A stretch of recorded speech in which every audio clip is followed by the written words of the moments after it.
Father found an apple tree in his son's grave, but the reason left him frozen. After losing his son in the war, Michael couldn't bear to visit the cemetery. His grief was too heavy. Every time he thought about the grave, his chest tightened. 2 years passed, but the pain never left. One day, he finally gathered the courage to go. He drove to the cemetery, heart pounding. But when he arrived, he noticed something strange. The graveyard was quiet and still. Most graves were covered with dry grass and stones, but one grave stood out, his son's. Right above it, small apple trees had grown. They were full of green leaves and fruit. He looked around. No other grave had anything like this, just his son's. Confused, Michael parked his car behind the cemetery wall. He stayed there all day, waiting. The sun set. The sky turned dark. Just when he was about to leave, he saw something that stopped him cold. He saw a young man walk through the gate.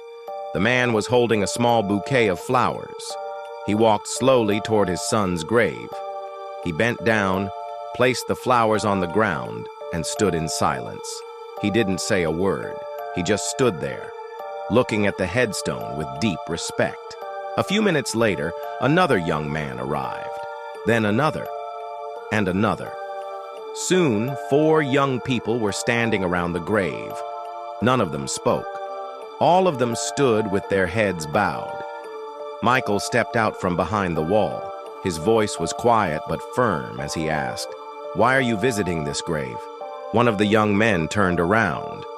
He looked surprised at first, then smiled gently. "We grew up in an orphanage," he said. "We didn't have parents, but your son used to visit us often. He brought us books, toys, and clothes. He told us stories. He helped us feel like we mattered." Michael stood there, speechless. A young woman joined the conversation. Her voice was soft. "He didn't just visit," she said. "He came back again and again. He helped us with homework.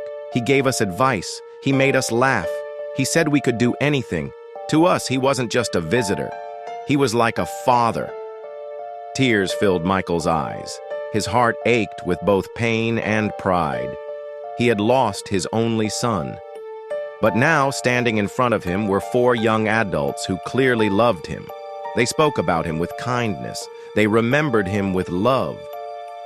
Michael stood with them for a while, quietly looking at the grave. That night, something changed in him. The grief would never go away, but something new took root. He went home and began planning. A few weeks later, he opened a small charity. Its goal was simple: help children who didn't have parents. The charity gave food, school supplies, and lessons. It gave hope, just like his son had done. Michael knew it wouldn't bring his son back, but now the pain had a purpose. His son's kindness would live on through every child they helped, and that gave Michael the strength to move forward.